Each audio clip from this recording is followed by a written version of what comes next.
Hello. അപ്പോൾ ഇന്ന് കുറ്റം പറിച്ചിലൊന്നുമില്ല. ഇനിയിപ്പോൾ കുറ്റം പറിച്ചിൽ കേൾക്കാൻ വേണ്ടി മാത്രം ആരും ഇങ്ങോട്ടേക്ക് വരികയും വേണ്ട. ഇന്നെന്ന് വെച്ചാൽ സാധാരണ പോലെ തന്നെ ഒരു ദിവസം.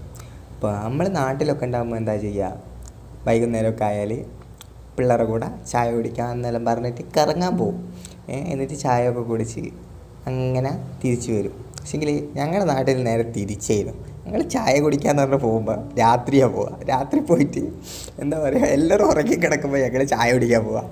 എന്നിട്ട് വീട്ടിൽ വന്നാൽ വീട്ടിലിടയ്ക്ക് കയറ്റില്ല. അങ്ങനത്തെ അവസ്ഥയാണ് ഞങ്ങൾക്ക് ഉണ്ടാവില്ല. പക്ഷേങ്കിൽ ഇവിടെ വന്നതിന് ശേഷം വൈകുന്നേരത്തെ ചായ കുടി ആകെ ഒരു ഇതായിരുന്നുള്ള. ചായ കുടിക്കാൻ എൻ്റെ കൂടെ തന്നെ സൂപ്പർവൈസർ ഉണ്ടായിരുന്നേ. അപ്പോൾ ചായ കുടിക്കാൻ വന്ന് ഞാനൊരു ചായയും പറഞ്ഞ് ആളൊരു കോഫിയും പറഞ്ഞു. എന്ന് വെച്ചാൽ ഇവിടുത്തെ ചായ മധുരം അധികമായതുകൊണ്ട് നമ്മളെ പോലെയൊന്നുമല്ല. ഇവിടെ ഇവർക്ക് ഷുഗർ നല്ലോണം വേണ്ടതുകൊണ്ട് തന്നെ ചായയിൽ മധുരം കുറച്ചിടണം എന്ന് പറഞ്ഞില്ലെങ്കിൽ ആ ചായ നമുക്ക് കുടിക്കാൻ പറ്റാത്ത രീതിയിലുള്ള മധുരമായിരിക്കും. അതിപ്പോൾ ഞാൻ നിൽക്കുന്ന സ്ഥലത്ത് മാത്രമാണോ എന്നുള്ളത് ഞാനറിയില്ല. പൊതുവേ ഞാൻ ഇപ്പോൾ ഇവിടെ വന്നിട്ട് കുടിച്ച ചായക്കെല്ലാം അങ്ങനത്തെ പ്രശ്നമുണ്ട്.